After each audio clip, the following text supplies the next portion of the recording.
pelihara kami, menghantar kami di hari ke-16 tahun 2025 di bulan ketiga. Terima kasih untuk anugerah Tuhan yang kami nikmati. Roh Kudus, kami siap diberkati oleh firman Tuhan. Urapi hambamu agar berkenan menjadi saluran berkat surgawi bagi kami yang duduk diam mendengar. Kuasai suasana ruangan ini, kuasai suasana hati pikiran kami, agar firman Tuhan berkenan mendapatkan tempat yang layak dalam perbendaharaan hati kami, sehingga luapan firman Tuhan yang tertampung dalam hati saudara kami akan melimpah buah keluar dan sukacita pun dinyatakan melalui hidup kami kepada dunia ini, sehingga Tuhan berdoa dalam nama Yesus kami berdoa. Amin. Selamat pagi. Salam. Puji Tuhan. Haleluya. Kita bersyukur kalau kita boleh diperkenankan Tuhan menikmati separuh bulan Maret tahun ini, dan kita masih tetap sehat. Puji Tuhan. Minggu ini kita diberkati oleh Tuhan dengan sebuah podium gereja yang dipersembahkan oleh seorang anak Tuhan yang dia tidak ingin namanya disebutkan. Mimbar seperti ini sudah banyak digunakan oleh gereja-gereja. Secara khusus saya melihat di Jakarta, di Bandung, di kota-kota besar, gereja-gereja aliran Pantekosta Karismatik khususnya GBI kita sudah sangat familiar dengan mimbar seperti ini. Puji Tuhan, hari ini saya ingin mengajak saudara membuka Wahyu pasal 3 ayat 15 sampai dengan ayat 22. Kita baca sama-sama demikian bunyi firman Tuhan. Aku tahu segala pekerjaanmu, engkau tidak dingin dan tidak panas. Alangkah baiknya jika engkau dingin atau panas. Jadi karena engkau suam-suam tubuh dan tidak dingin atau panas, aku akan memuntahkan engkau dari mulutku. Karena engkau berkata, aku kaya dan aku telah memperkayakan diriku, dan aku tidak kekurangan apa-apa. Dan karena engkau tidak tahu bahwa engkau melarat dan malang, miskin, buta, dan telanjang, maka aku menasihatkan engkau supaya engkau membeli daripadaku emas yang telah dimurnikan dalam api, agar engkau menjadi kaya, dan juga pakaian putih supaya engkau memakainya, agar jangan kelihatan ketelanjanganmu yang memalukan, dan lagi minyak untuk melemas matamu supaya engkau dapat melihat. 19. Barang siapa kukasihi, ia kutegur dan kuhajar. Sebab itu relakanlah hatimu dan bertobatlah. Lihat, aku berdiri di muka pintu dan mengetuk. Jikalau ada orang yang mendengar suaraku dan membukakan pintu, aku akan masuk mendapatkannya, dan aku makan bersama-sama dengan dia, dan ia bersama-sama dengan aku. Barang siapa menang, ia akan kududukan bersama-sama dengan aku di atas tahtaku, sebagaimana aku pun telah menang dan duduk bersama-sama dengan Bapakku di atas tahtanya. Siapa bertelinga, hendaklah ia mendengarkan apa yang dikatakan Roh kepada jemaat-jemaat. Bapak Ibu Saudara, ayat yang kita baca ini tadi adalah sebuah ayat yang ditulis oleh Rasul Yohanes dalam pengasingannya di sebuah pulau kecil yang bernama Patmos. Ketika Yohanes dalam pengasingannya di pulau Patmos, dia mendapatkan pewahyu-pewahyu dari Sang Ilahi, yaitu dari Tuhan itu sendiri. Penglihatan yang disingkapkan oleh Tuhan kepada Yohanes adalah tentang keadaan dan keberadaan jemaat di 7 kota yang berada dalam negara Turki. Jadi Laodikia adalah sebuah kota yang terletak 40 mil sebelah tenggara kota Efesus. Jadi tadi saya sudah singgung bahwa 7 jemaat yang dicatat Yohanes dalam kitab Wahyu tadi berada di negara Turki sekarang. Namun 7 jemaat yang dicatat oleh Yohanes dalam kitab Wahyu ini sekarang hanya tinggal situs sejarah doang. Saya berharap dikasih rezeki oleh Tuhan suatu saat bisa mengunjungi situs sejarah ini, melihat keberadaan kota Laodikia, kota Efesus, kota Smyrna, kota Pergamus, kota Philadelphia yang ada di sana. Dulu kota Laodikia sangat maju, saudara, sangat maju, terkenal sebagai penghasil permadani hitam, terkenal sebagai penghasil bulu domba, terkenal sebagai penghasil obat mata, dan juga dekat kota Laodikia ada sumber mata air panas. Yohanes menganalogikan keberadaan jemaat di Laodikia sebagai jemaat yang suam kuku. Kalau dalam satu negara warganya, masyarakatnya sudah maju, sudah mapan, sudah terkenal, mereka sudah kurang lagi mempedulikan agama atau Tuhan. Di negara-negara yang menganggap agama itu sangat penting, tetapi justru negara itu pemerintahnya korup. Salah satunya adalah kita di Indonesia. Kenapa? Karena agama sudah tidak lagi menjadi penjaga nurani yang berdampak nyata di ruang publik. Itulah sebabnya negara-negara yang tadinya sangat mengagung-agungkan agama justru kebalikannya sangat rendah tingkat moralitasnya. Dan inilah yang diwaspadai, yang diingatkan oleh Tuhan kepada jemaat di Laodikia. Karena tadi Laodikia sebagai negara yang kaya, sebagai kota yang kaya, sebagai kota yang maju, mapan. Tetapi kemajuan mereka, kemapanan mereka, kemakmuran mereka sudah menghantar mereka kepada sebuah kesombongan. Baik kesombongan yang bersifat individu maupun kesombongan yang bersifat komunitas, sehingga mereka menjadikan agama itu sebagai sebuah identitas, tetapi tidak mereka gunakan sebagai penjaga nurani mereka. Dan Tuhan mengecam mereka. Tuhan Allah mengecam mereka. Dikatakan dalam ayat ini, engkau tidak dingin, tidak panas. Artinya mereka sudah menjadikan agama hanya sebuah identitas saja. Cukup mau taat kepada firman yang disampaikan oleh Tuhan oleh hamba Tuhan itu soal kedua, saudara-saudara. Mereka mau ibadah, tidak ibadah tidak. Nah, itu Tuhan menggambarkan mereka sebagai suam kuku, tidak dingin, tidak panas. Artinya, ya jadi orang beragama biasa sajalah, jangan terlalu fanatik, jangan terlalu sungguh-sungguh, biarlah biasa saja. Nah, ini yang digambarkan oleh Yohanes sebagai orang yang beragama, tetapi ya biasa saja, suam kuku. Mulanya biasa saja, kata Maryam Beli, lagu yang diciptakan oleh Panji Jaka. Ya, sampai akhirnya ya biasa saja.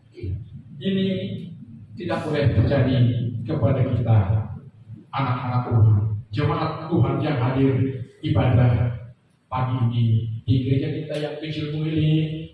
Saya berharap, Tuhan berharap kita tidak menjadi jemaat yang tidak dingin, tidak panas, suam kuku. hangat-hangat ayam, padahal kita jarang pegang ayam. Tapi kita sering bilang orang kalau tidak bersemangat atau orang yang lemas bilang panas ayam, padahal kita jarang pegang ayam. Saya aja waktu beli pupuk sawit ya sama orang abang dari tai ayam namanya dimasukkan dalam karung. Saya bilang boleh saya beli, tapi kalian antar langsung ke pondok. Kalian sini yang angkatnya simpan ke pondok. Saya bilang itu. Saya tidak mau angkat walaupun karungnya. Apalagi tainya saudara. Tidak mungkin kita pegang. Tapi kenapa orang bisa menggambarkan orang yang hidupnya setengah-setengah digambarkan sebagai panas ayam. Padahal kita jarang pegang ayam. Saudara, ya. Jadi panas ayam atau suam-suam tubuh tadi bisa berarti setengah-setengah, tidak dingin, tidak panas, tidak ke atas, tidak ke bawah, di tengah-tengah. Ya. Itu saudara-saudara sangat Tuhan tidak suka. Ya. Tetapi kenyataannya hari ini di zaman yang sudah semakin maju ini sudah banyak di antara warga gereja yang sudah terkondisi sebagai jemaat yang setengah-setengah, jemaat yang suam tubuh, jemaat yang tidak dingin, tidak panas. Percaya kepada Tuhan Yesus, ya. Tapi di lain pihak dia membelakangi Tuhan Yesus. Ini yang dimaksudkan dengan panas ayam atau suam tubuh. Karena itu Bapak Ibu saudara-saudara yang dikasihi oleh Tuhan, ajakan Tuhan hari ini kepada kita agar dalam pengiringan kita akan Tuhan, mari kita mau sepenuh hati. Katakan amin. Kita mau sepenuh hati, sungguh-sungguh serius saudara-saudara. Ini yang Tuhan mau dalam pengiringan kita akan Tuhan. Kita harus sungguh-sungguh serius dan tekun setia sampai akhir. Tadi dalam ayat yang kita baca mengatakan, barang siapa menang, ia akan duduk bersama-samaku di atas tahta Bapa. Artinya orang yang setia, orang yang sungguh-sungguh, pasti dia akan dihantar oleh kekuatan Tuhan, akan menjadi pemenang yang pada akhirnya mereka mendapatkan mahkota kehidupan dari Tuhan. Karena kalau kita tidak sungguh-sungguh atau masih terkondisi sebagai orang Kristen yang setengah-setengah, tidak dingin tidak panas, akibatnya kita akan dimuntahkan. Kata dimuntahkan ini berarti Tuhan tidak berkenan. Seperti contoh kita mencoba suatu makanan. Kalau makanan itu tidak berkenan di lidah kita, pasti makanan itu akan kita muntahkan. Kan begitu ya. Berarti makanan itu tidak berkenan dalam diri kita, dalam selera kita, dalam diri kita, ditolak oleh lidah kita, ditolak oleh tubuh kita, ditolak oleh pribadi kita. Maka kita akan muntahkan. Jadi memuntahkan artinya mengeluarkan, meludahkan. Artinya sesuatu yang menjijikkan, ya. Kita tidak akan mau merasakan atau menelannya. Jadi orang Kristen yang setengah-setengah, orang Kristen yang suam-suam tubuh, tidak dingin tidak panas, akan menjadikan Allah atau Tuhan tidak berkenan kepada kita, dan padanya Tuhan akan memuntahkan, Tuhan akan mengeluarkan, bahkan dampaknya Tuhan akan menghapus nama kita dalam buku kehidupan, karena kita di mata Tuhan sebagai sesuatu yang sangat menjijikkan. Karena itu hari ini kami menyampaikan kepada kita, jangan sampai kita dimuntahkan oleh Tuhan. Mari sebelum Tuhan memuntahkan kita, menyingkirkan kita, menghapus nama kita dari buku kehidupannya, mari kita berserah diri. Katakan amin. Mari kita berbenah. Kalau tadinya tahun kemarin bulan 1, bulan 2, setengah bulan tahun ini, bulan ini kita jalani, kita masih terkondisi sebagai orang Kristen yang setengah-setengah. Hari ini kita mau perbaiki, kita mau berkata kepada Tuhan, Tuhan, terima kasih buat peringkatanku hari ini. Ternyata aku memang benar, aku mengakui kondisi keimananku tidak tinggi, tidak panas. Aku menganggap bahwa keimananku kepada Tuhan cukup sebagai predikatku untuk menyandang sebagai umat yang beragama atau umat bergemu. Aku masa bodoh dengan ketaatan dan keseriusan. Dan kalau ini masih dalam pikiran kita, kita akan dimudahkan Tuhan. Tapi kalau hari ini kita mengiyakan, terima kasih Tuhan, Engkau sudah memperingatkan saya, Engkau sudah menegur saya, aku mau berubah Tuhan. Aku mau sungguh-sungguh. Aku tidak mau namaku dihapus dari buku kehidupan. Aku mau Tuhan, aku tetap ada dalam catatan kehidupan-Mu. Aku tidak mau dimuntahkan. Ini yang harus menjadi respon kita pagi ini. Jangan sampai penyesalan nanti akan datang. Karena apa, saudara? Karena surga nantinya akan dipenuhi oleh orang-orang berdosa yang bertobat, tetapi neraka akan dipenuhi oleh orang-orang berdosa yang menyesal.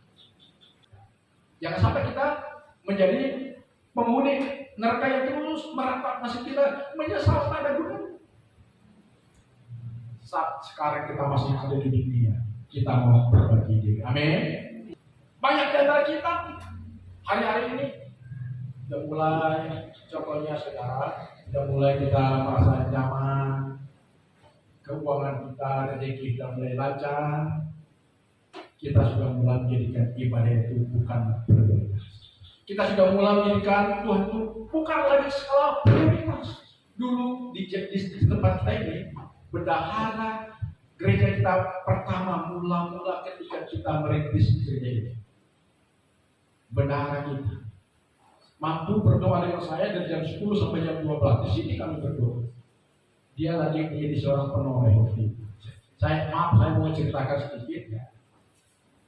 Memang sudah sering ini saya ceritakan, tapi ini bisa menjadi pembelajaran buat kita. Kalau kita berdoa, saya bilang, kamu ingin hidupmu berubah, kita doa sama Tuhan. Doa. Sampai dia juga di akhir ibadah, bahkan waktu ibadah komersial, ibadah rumah tangga, sering saya suruh dia bawa renungan.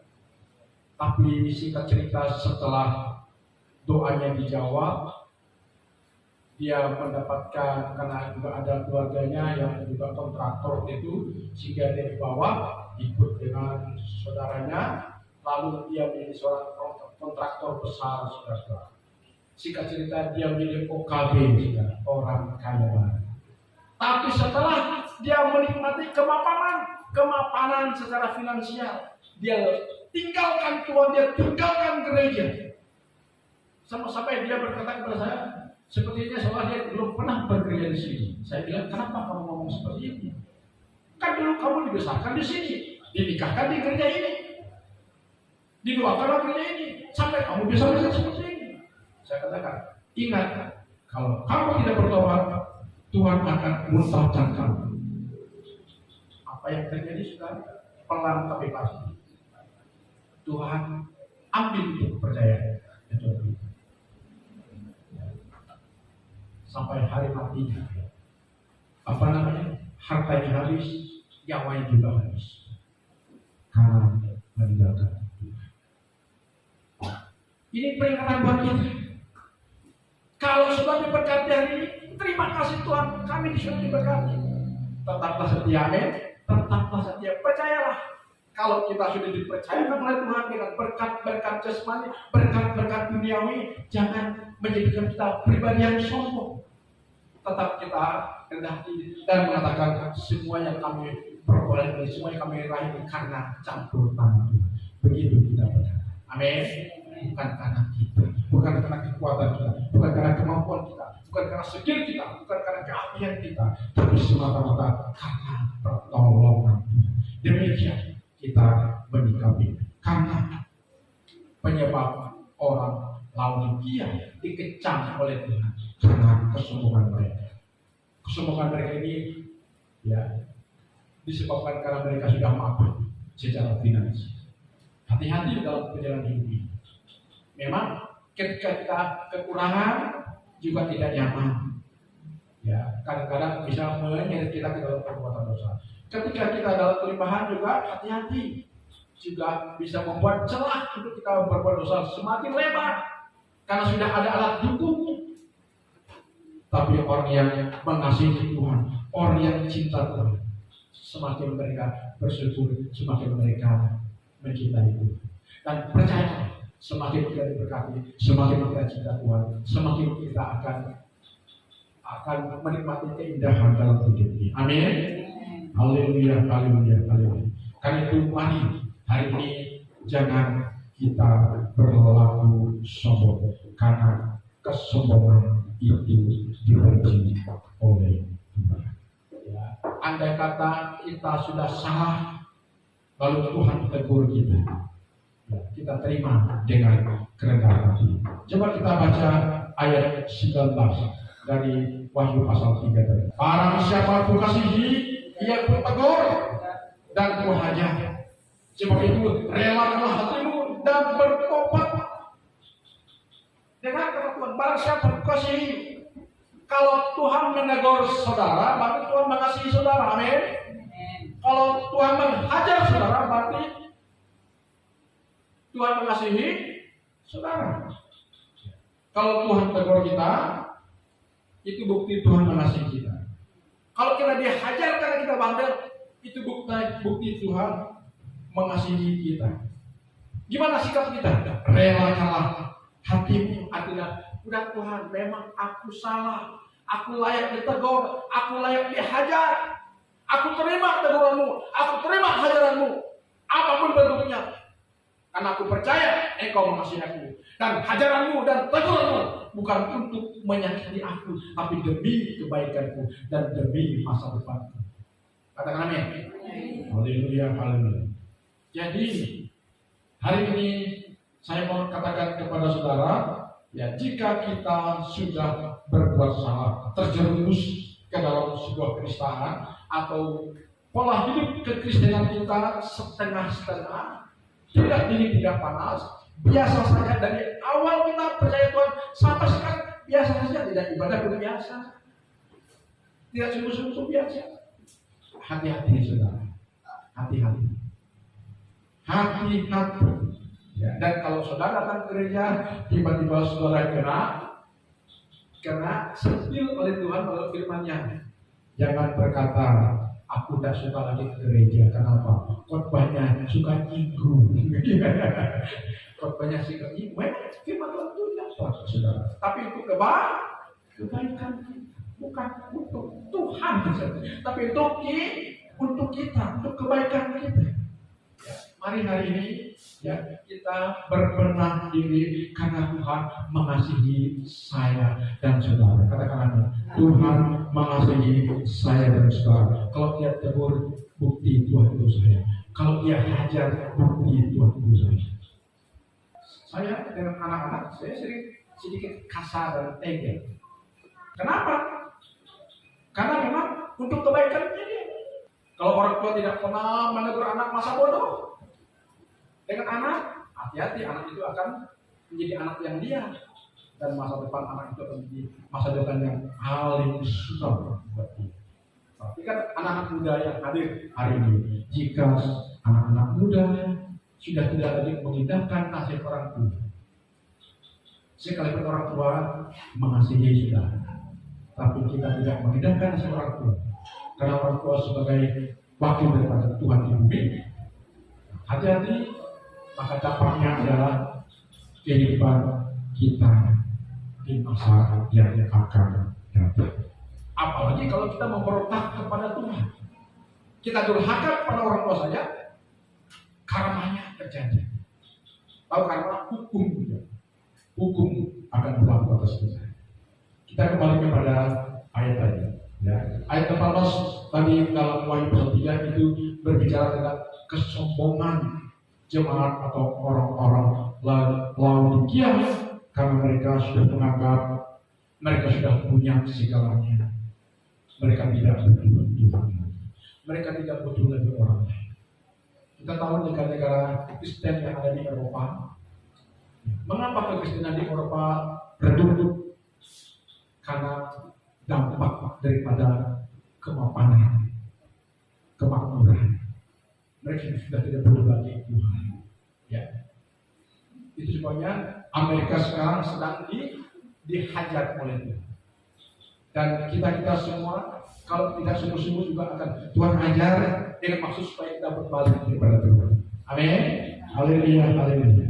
Jadi singkat cerita, hari ini jika Tuhan menegur kita, Tuhan menghajar kita dengan caranya, maka kita harus terima itu sebagai sebuah kebaikan bagi kita, ya, sebuah kebaikan bagi kita, dan bahkan jangan sampai kita lalu lari meninggalkan Tuhan. Sebaliknya, ketika kita sedang dalam teguran Tuhan, sedang dalam hajaran Tuhan, atau sedang diproses oleh Tuhan, justru kita mau memberi respon yang sangat luar biasa, seperti yang dicatat dalam Wahyu pasal 3 ayat 20. Kita baca ayat 20. Lihatlah, aku berdiri di buka pintu dan mengetuk, jika ada orang yang mendengarkan suaraku dan membukakan pintu, aku akan masuk mendapatkannya,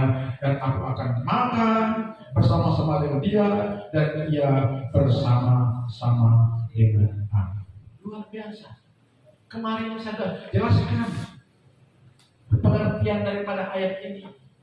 Ketika terjadi kekayutan dalam sebuah perayaan pesta pernikahan di Kana, mereka kehabisan salah satu menu adalah mereka yaitu anggur. Dan hari ini akan ada pesta di mana dia, makanya banyak yang juga tidak hadir.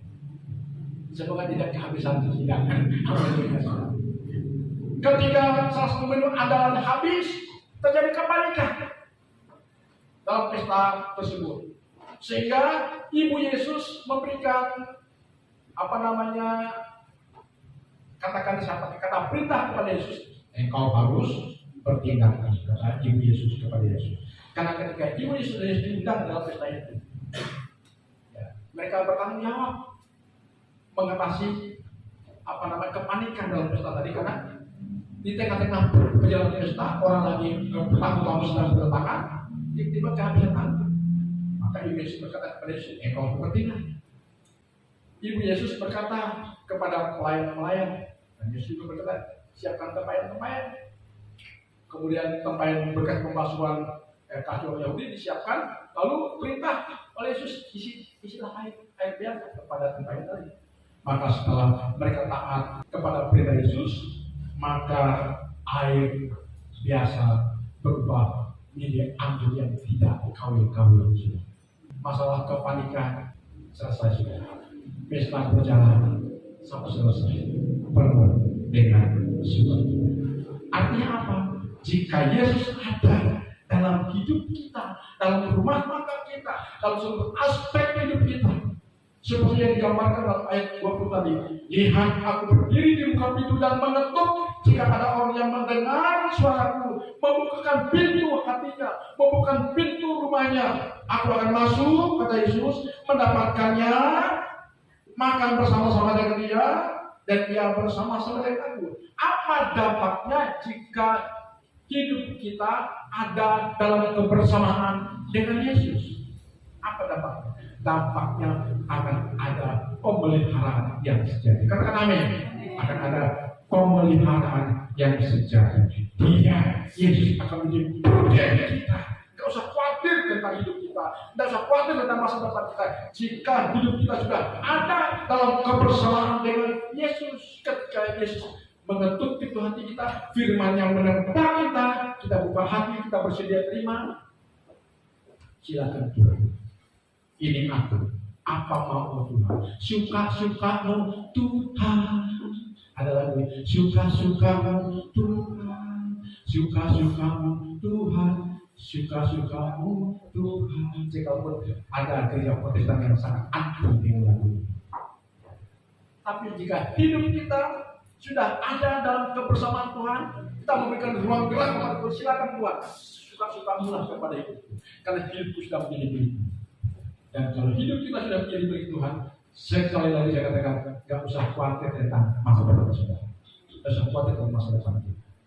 Percayalah, yang terbaik akan Tuhan siapkan, akan Tuhan sediakan kepada kita. Amin. Jadi akhir kata, mari hari ini, jika kekristenan kita masih dalam keadaan syur-syur tersebut, mari kita bangkit. Amin. Bangkit untuk meninggalkan pola hidup yang syur-syur tersebut, yang seterusnya. Kita mau terus bersemangat, terus move on. Amin. Ya. Sekali Yesus dan serius, sungguh-sungguh. Dan kedua, bila mana Tuhan menepuk dosa dan kesalahan kita terima dengan kerendahan. Amin. Ya. Terima kasih Tuhan, engkau manusia jika engkau tegur. Yang ketiga, jika sudah diberkati, jangan sombong. Amin. Jangan menganggap apa yang sudah capai, apa yang sudah raih itu karena kehebatan saudara. Tidak boleh. Kita malah berkata Tuhan, terima kasih untuk apa yang sudah kami raih. Sebab apa yang sudah kami raih, yang kami capai semata-mata karena Anugerah. Tidak ada yang harus kami banggakan kami sendiri. Semua karena yang kamu. Terima kasih. Amin. Dan jika kita sudah merasa diberkati oleh Tuhan, ingat, maka jangan lupa tanggung jawab kita juga memberkati Tuhan dan pekerjaan Tuhan. Amin. Percayalah, jika ini ada pada kita, hidup ini patut menyenangkan. Tuhan Yesus memberkati. Mari kita